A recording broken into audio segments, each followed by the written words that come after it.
रही है कि यूक्रेन में चेरकेसी, किरोवोहराज, निकोलाइव समेत कई शहरों में हवाई हमले का अलर्ट का सायरन बजा है। हवाई हमले का सायरन जपोरिजिया में भी बजा है। जपोरिजिया पर रूस का फिलहाल कब्जा है, लेकिन कुछ हिस्से पर यूक्रेन की सेनाओं ने फिर से कब्जा किया है और इसी इलाके में रूसी हवाई हमले का सायरन बजा है।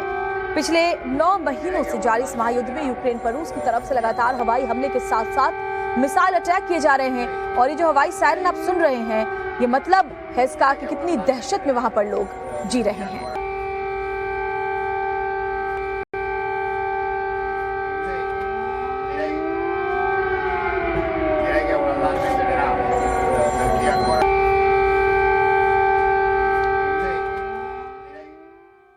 तो रूस यूक्रेन युद्ध के बीच चल रहे एक दूसरे पर ड्रोन से हमले अब युद्ध का रोजाना रुख बदल रहे हैं। घातक ड्रोन अब फ्यूचर वॉर से सबसे अहम हथियार हो गए हैं। ड्रोन फ्यूचर वॉर का एक ताकतवर हथियार साबित हो रहा है। ये कितना कारगर होता है, इसकी तस्वीर रूस यूक्रेन वॉर में दिखाई दे रही है। यूक्रेन की एयर असॉल्ट बैटलफील्ड में लाखों डॉलर के सुसाइडल ड्रोन की जगह सैकड़ों डॉलर के क्वाडकॉप्टर ड्रोन से शटलकॉक ग्रेनेड गिरा रही है और रूसी टैंक से लेकर जवानों को निशाना बना रही है।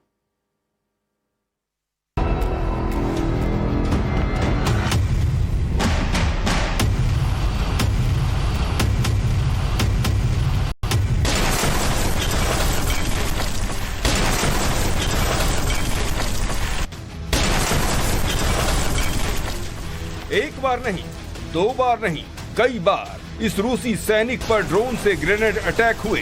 हालांकि इस रूसी सैनिक की किस्मत अच्छी थी कि ग्रेनेड फटे नहीं, लेकिन उससे भी बड़ी बात ये कि सेकेंडों में दिलेरी दिखाते हुए इस रूसी सैनिक ने ग्रेनेड को दूर फेंक दिया और फिर धमाका हो गया, लेकिन उसकी जान बच गई।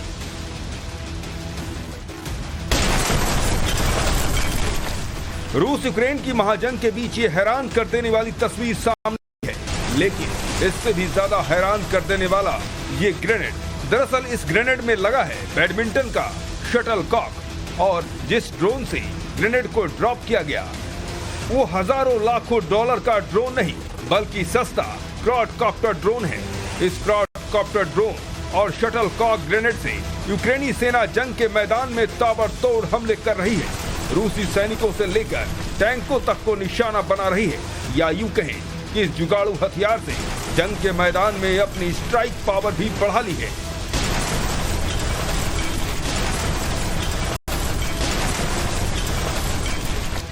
दरअसल यूक्रेनी सेना चाइनीज ड्रोन DJI Mavic 3 को कॉम्बैट UAV में बदल दे रही है और वो इसके लिए सस्ते ड्रोन को वोक 17 ग्रेनेड से लैस कर रहे हैं और इस ग्रेनेड में बैडमिंटन का शटलकॉक अटैच कर दे रहे हैं ताकि ड्रॉपिंग के दौरान ग्रेनेड एक्यूरेसी के साथ टारगेट पर गिरे।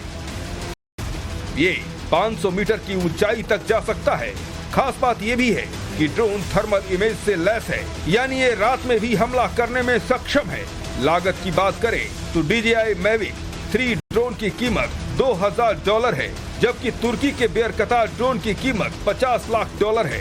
ऐसे में एक बेयर कतार ड्रोन की कीमत में 2.5 हजार DJI Mavic 3 ड्रोन खरीदे जा सकते हैं और फिर ड्रोन सेना यानी ड्रोन स्वार्म तैयार की जा सकती है।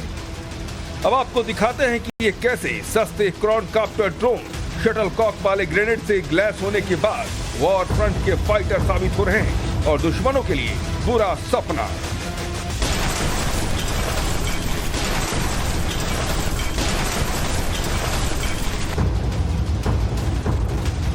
इस वीडियो को ही देख लीजिए। यूक्रेन के ड्रोन को देखकर ये रूसी सैनिक खुद को बचाने के लिए भागने लगता है, तभी उसकी नजर झाड़ियों पर पड़ती है और वो खुद को बचाने के लिए झाड़ियों में छिप जाता है, लेकिन इस जुगाड़ू हथियार का शिकार हो जाता है। इसी जुगाड़ टेक्नोलॉजी के दम पर यूक्रेनी सेना का दावा है कि रूसी सेना ड्रोनोफोबिया का शिकार हो गई है। उनके अंदर शटलकॉक ग्रेनेड का टेरर इस कदर है कि ड्रोन को देखते ही वो भागने लग रहे हैं।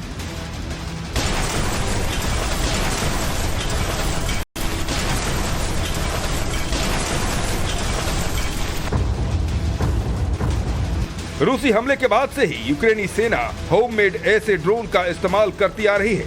तो आइए आपको दिखाते हैं यूक्रेन के मिलिट्री एक्सपर्ट के सामान ने क्वाडकॉप्टर को कॉम्बैट मिशन के लिए कैसे तैयार किया। सबसे पहले ड्रोन के कैमरा होल्डर में ग्रेनेड को फिक्स करते हैं। फिर ये ड्रोन दुश्मन या दुश्मन के हथियारों की खोज में उड़ान भरते हैं। दुश्मन के नजर आते ही ड्रोन ऑपरेटर कैमरा होल्डर को रिलीज करता है। फिर ये ग्रेनेड दुश्मन सेना या उनके टैंक्स को शिकार बना लेते हैं। ड्रोन अटैक में एक्यूरेसी हो, इसके लिए ग्रेनेड में 3D प्रिंटेड शटल कॉक लगाए जा रहे हैं। सैकड़ों डॉलर के ये सस्ते ड्रोन 20 से 30 लाख डॉलर के रशियन टैंक्स को बर्बाद कर रहे हैं। इन तस्वीरों को ही देख लीजिए, कैसे रूसी सेना का T-72B3M टैंक पर क्वाडकॉप्टर ड्रोन ने शटल कॉक ग्रेनेड गिरा और टैंक में धमाका हो गया। ऐसे ड्रोन्स के मुख्य target Russian artillery system, air defence system, arm vehicles और रडार व्हीकल्स होते हैं। पहला हमला मिस हो जाने पर टारगेट पर दूसरा बम भी होता है, ताकि दुश्मन के पलटवार से पहले ही उस पर दूसरा हमला भी हो जाए। ऐसा पहली बार नहीं है जब शटल कॉक ग्रेनेड को क्वाडकॉप्टर ड्रोन से लॉन्च किया जा रहा है। इससे पहले इस्लामिक स्टेट के दहशतगर्द कमर्शियल ड्रोन में शटल कॉक ग्रेनेड्स अटैच कर हमला करते थे और ईरानी सेना को निशाना बनाते थे। क्योंकि इस जुगाड़ टेक्नोलॉजी की अहमियत समझते हुए बाद में इराकी फौज ने भी क्वाडकॉप्टर ड्रोन से जिहादी अड्डों पर शटल कॉक ग्रेनेड बरसाए।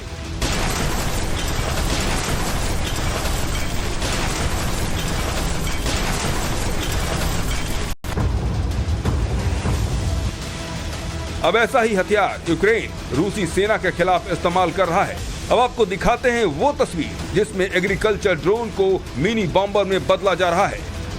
DJI अग्रसार ड्रोन को खेतों में स्प्रे के लिए डिजाइन किया गया है। इसमें स्प्रे करने के लिए 30 लीटर का टैंक होता है, लेकिन इस ड्रोन से टैंक को हटाकर हथियारों से लोड कर दिया जाता है और 25 किलो तक विस्फोटक को 5 किलोमीटर दूर से ही टारगेट पर ड्रॉप किया जा रहा है। अब इन सब के अलावा यूक्रेनी फौज R-18 क्वाडकॉप्टर का इस्तेमाल कर रही है। R-18 क्वाडकॉप्टर को 5 किलो तक के बम को कैरी कर सकता है। ये क्वाडकॉप्टर 40 मिनट तक उड़ान भर सकता है और 4 किलोमीटर के दायरे में हमला कर सकता है। कुल मिलाकर यूक्रेन जुगाड़ टेक्नोलॉजी से रूस से लोहा ले रहा है, लेकिन रूसी सेना एंटी ड्रोन राइफल्स और जैमर के जरिए ऐसे ड्रोन्स का आसानी से शिकार भी कर ले रहे हैं। हाँ, ये जरूर है कि उन्हें ऐसे ड्रोन से नुकसान भी उठाना पड़ रहा है। ब्यूरो रिपोर्ट, टाइम्स नाउ, नव भारत।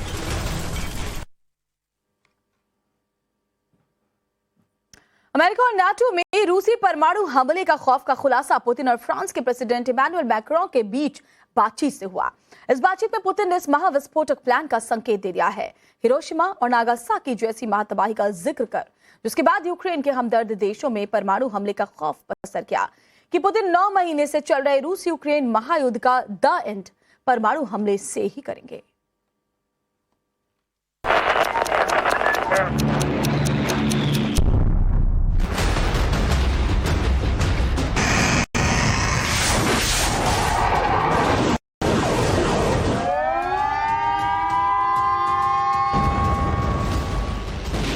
रूसी बैलिस्टिक मिसाइलों पर एटमी वॉरहेड लग चुके हैं।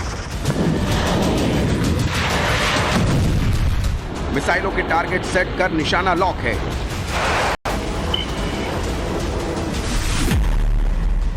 बस इंतजार है क्रेमलिन से प्रेसिडेंट पुतिन के सिग्नल का।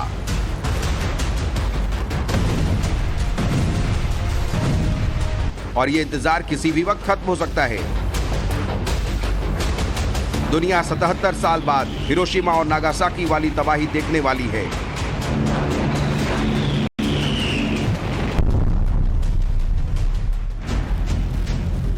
पिछले करीब 9 महीने से जारी रूस यूक्रेन युद्ध को लेकर अब पुतिन का पेशेंस जवाब देने लगा है। वो अब इस महाजंग में एटमी हथियारों का इस्तेमाल ठीक उसी तरह खत्म करना चाहते हैं जैसे हिरोशिमा नागासाकी पर एटम बम गिराने के बाद सेकंड वॉर खत्म हो गया था।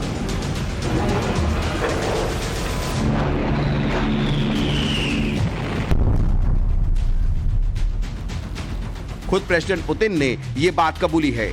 यूरोप की मीडिया रिपोर्ट्स के मुताबिक फ्रांस के राष्ट्रपति इमैनुअल मैक्रों से पुतिन की फोन पर हुई बातचीत में रूसी राष्ट्रपति ने कहा है कि जंग जीतने के लिए आपको प्रमुख शहरों पर परमाणु हमले करने की जरूरत नहीं होती है।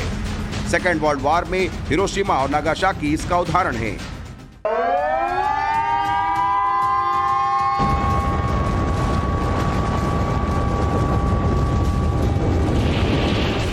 यूरोप की मीडिया का दावा है कि पुतिन की जुबान से हिरोशिमा और नागासाकी की बात सुनते ही फ्रांस के राष्ट्रपति मैनुअल मैक्रो शॉक्ड हो गए।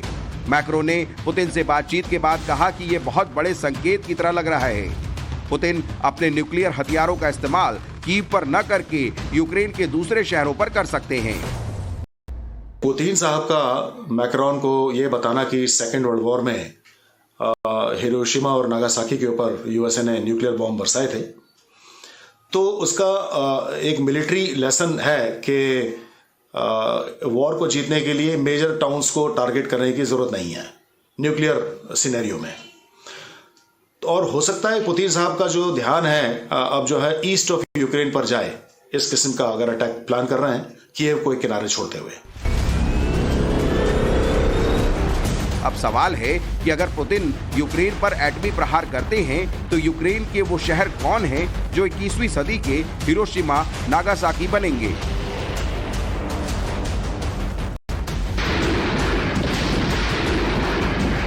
बताएंगे आगे, लेकिन पहले ये समझिए कि आज से 77 साल पहले हिरोशिमा और नागासाकी में क्या हुआ था।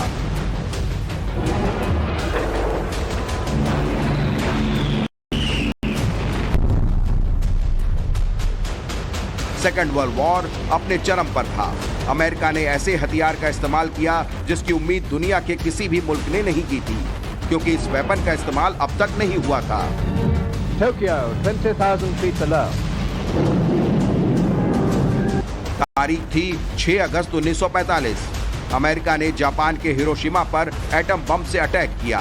इसके 3 दिन बाद 9 अगस्त 1945 को जापान के ही नागासाकी पर एटम बम गिरे। हिरोशिमा नागासाकी के एटमी अटैक में 2.25 लाख लोगों की तत्काल मौत हो गई। इसके बाद जापान ने 15 अगस्त 1945 को अमेरिका के सामने सरेंडर कर दिया और इसी हमले के साथ सेकेंड वर्ल्ड वॉर भी खत्म हुआ था। दरअसल इस साल 24 फरवरी को जब रूस ने यूक्रेन पर हमला किया होगा, तब व्लादिमीर पुतिन की यही उम्मीद रही होगी कि जल्द ही यूक्रेन की फौज के सामने घुटने टेक देगा, लेकिन ऐसा कुछ भी नहीं हुआ। जंग महाजंग में तब्दील हो गई। 9 महीने बाद ना पुतिन की जीत हुई है, ना ज़ेलेंस्की की हार। ये जंग कब तक जारी रहेगी ये कहना बहुत मुश्किल है, लेकिन हर दिन पुतिन की बौखलाहट बढ़ती जा रही है। लगता है कि बौखलाए हुए पुतिन अब एक ऐसा कदम उठाना चाहते हैं जिसकी वजह से अमेरिका ने सेकेंड वर्ल्ड वॉर का दी एंड करवा। परमाणु युद्ध को लेकर पुतिन की बेचैनी इससे भी समझी जा सकती है कि 5 दिन पहले ही मॉस्को में एक बड़ी खबर आई थी। खबर यह थी कि यूक्रेन के महाविनाश को लेकर पुतिन के टॉप कमांडर प्लानिंग में जुटे हैं। इसे लेकर एक सीक्रेट मीटिंग भी रूस की राजधानी मॉस्को में हुई, जिसमें सिर्फ वो चुनिंदा जनरल शामिल थे जो पुतिन के बेहद करीबी और राजदार हैं।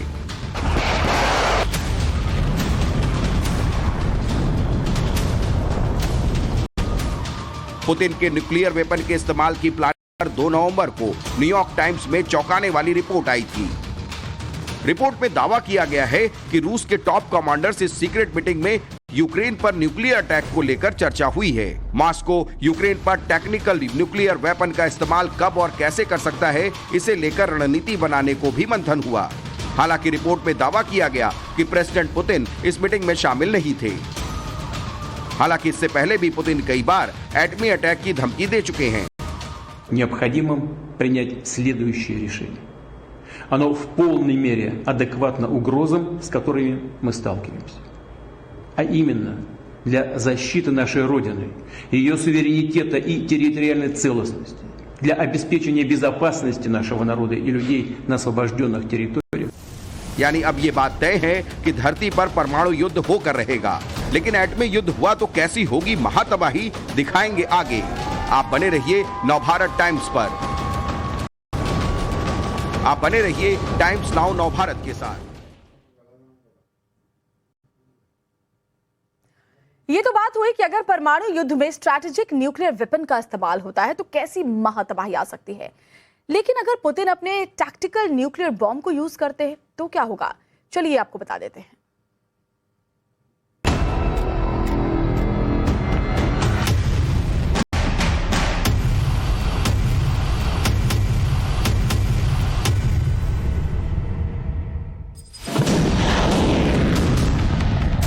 पुतिन के जंगी जखीरे में ऐसे ऐसे मिसाइल हैं जो धरती के किसी भी हिस्से में सर्वनाश कर सकते हैं। इसीलिए पुतिन अपने दुश्मनों को ओपन चैलेंज दे रहे हैं। ये तो सबको पता है कि आज की तारीख में सबसे ज्यादा एटम बम किसी के पास है तो वो रूस है, लेकिन रूस के पास सबसे ज्यादा परमाणु हथियार होने के साथ साथ इसके टारगेट पर जाने के लिए एक से बढ़कर एक लेथल वेपन भी हैं।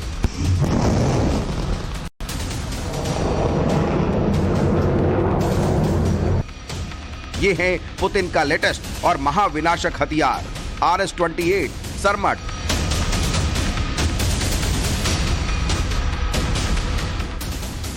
ये बिजली की रफ्तार से दुश्मन पर प्रहार करती है।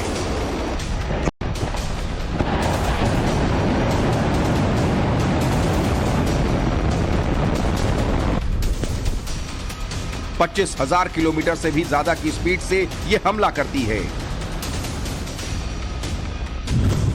10 से ज्यादा न्यूक्लियर वॉरहेड वाली RS-28 सरमट अगर ब्रिटेन पर गिरेगी तो पूरा ब्रिटेन खत्म हो जाएगा। ये परमाणु मिसाइल एक बार में फ्रांस के आकार के बराबर जमीन खाक कर देगी। अमेरिका में हमले के लिए लैंड बेस्ड मिसाइल को लॉन्चिंग के बाद 30 मिनट का वक्त लगेगा। अगर सबमरीन से दागी तो 10 से 15 मिनट में ये मिसाइल अमेरिका पर कयामत बरसा देगी। ये परमाणु मिसाइल इतनी ताकतवर है कि सिर्फ एक मिसाइल पूरे यूक्रेन का नामो निशान नक्शे से मिटा सकती है। RS-28 सरमट ही क्यों, पुतिन ने अपने किंजल मिसाइलों को भी तैनाती कर दी है। सैटेलाइट की इन तस्वीरों को गौर से देखिए। इसमें साफ दिख रहा है कि पुतिन का ये ब्रह्मास्त्र अलर्ट मोड में है और बस ट्रिगर दबाने का इंतजार है।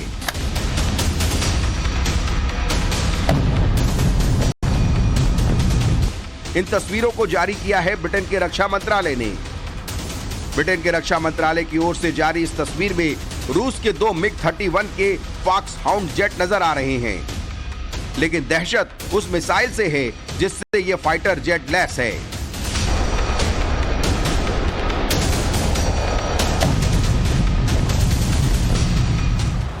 बेलारूस के एयरबेस पर तैनात ये दोनों रूसी फाइटर में किंजल हाइपरसोनिक मिसाइलें लगी हुई हैं, जिसे हवा से ही लॉन्च किया जा सकता है। एक बार इसके लॉन्च हो जाने के बाद उसे किसी रेडार से पकड़ा नहीं जा सकता। तबाह करना मुश्किल ही नहीं, नामुमकिन है।